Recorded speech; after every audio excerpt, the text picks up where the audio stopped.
নিজেদের ঘরবাড়ি বন্যার পানিতে তলিয়ে যাওয়ায় তিন বোন ঝর্ণা, শাওরিন ও জেরিন সকালের দিকে ছোট্ট নৌকায় করে নানার বাড়ির দিকে যাচ্ছিল মূল সড়ক ধরে। সঙ্গে ছিলেন তাদের বাবা আব্দুল মালেক ও মা লাকি আক্তার। কক্সবাজারের চকরিয়া উপজেলার বড়ইতলী ইউনিয়নের রসুলাবাদ এলাকায় বন্যার পানিতে ঘরের চালা পর্যন্ত ডুবে যাওয়ায় প্রাণ বাঁচাতেই এই যাত্রা। কিন্তু পথের মাঝেই ঘটে বিপত্তি। প্রবল স্রোত আর ঝোড়ো বাতাসের কবলে পড়ে ছোট্ট ডিঙে নৌকাটি হঠাৎ করেই উল্টে যায়। মা বাবা কোনোভাবে সাঁতরে উঠে তীরে উঠতে পারলেও তিন শিশুকন্যা তলিয়ে যায় পানির নিচে। স্থানীয় লোকজন দ্রুত ছুটে এসে শাওরিন ও জেরিনকে মুমূর্ষু অবস্থায় উদ্ধার করে হাসপাতালে ভর্তি করেন। কিন্তু বড় বোন ঝর্ণা প্রবল স্রোতে ভেসে গিয়ে নিখোঁজ হয়ে যায়। চিকিৎসাধীন অবস্থায় দুপুর 1টার দিকে ছোট্ট জেরিনের মৃত্যু হয়। এদিকে নিখোঁজ ঝর্ণার সন্ধানে চট্টগ্রাম থেকে ছুটে আসে ফায়ার সার্ভিস ও সিভিল ডিফেন্সের ডুবুরি দল। প্রায় 6 ঘন্টার দীর্ঘ উদ্ধার অভিযান শেষে দুপুর 2টার দিকে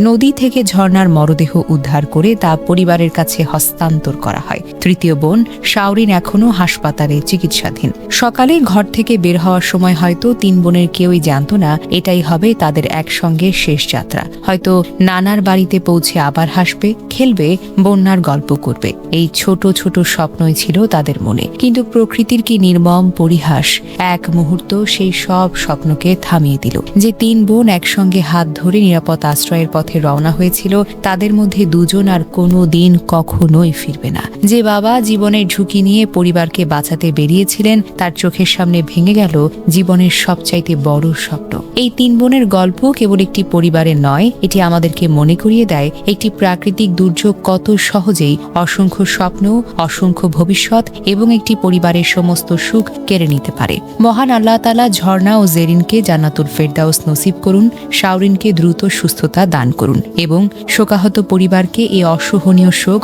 বহন করার মতো ধৈর্য দান করুন। আমিন। জানা যায় গত কয়েকদিনের টানা বর্ষণ ও পাহাড়ি ঢলে কক্সবাজারের চকরিয়া, পেকুয়া, মাতামুহুরী সহ বিস্তীর্ণ জনপদ ভয়াবহ বন্যায় আক্রান্ত হয়েছে। অসংখ্য বাড়ি ঘর পানির নিচে তলিয়ে গেছে। অনেক জায়গায় ঘরের চালা ছাড়া আর কিছুই নেই। বহু পরিবার গৃহহীন হয়ে আশ্রয়কেন্দ্র, স্কুল, কলেজ, মাদ্রাসা, মসজিদ কিংবা উঁচু সড়কে মানবেতর জীবনযাপন করছে। অনেক এলাকায় সড়ক যোগাযোগ সম্পূর্ণ বিচ্ছিন্ন হয়ে গেছে। নৌকায় এখন একমাত্র যাতায়াতের মাধ্যম। বিশুদ্ধ খাবার পানির সংকট দেখা দিয়েছে। শুকনো খাবার ও শিশু খাদ্যের অভাবে বিপাকে পড়েছেন হাজারো পরিবার। বিদ্যুৎ বিচ্ছিন্ন থাকায় রাত নামলে অনেক এলাকা যেন অন্ধকারে ডুবে যায়। অসুস্থ মানুষ, গর্ভবতী নারী, শিশু ও বয়স্কদের হাসপাতালে পৌঁছে দেওয়াই হয়ে উঠেছে অত্যন্ত কঠিন। অনেক কৃষকের বছরের পর বছর ধরে গড়ে তোলা ফসল পানিতে নষ্ট হয়ে গেছে। গবাদি পশু ভেসে গেছে অনেকের। এরই মধ্যে একই এলাকায় পাহাড় ধস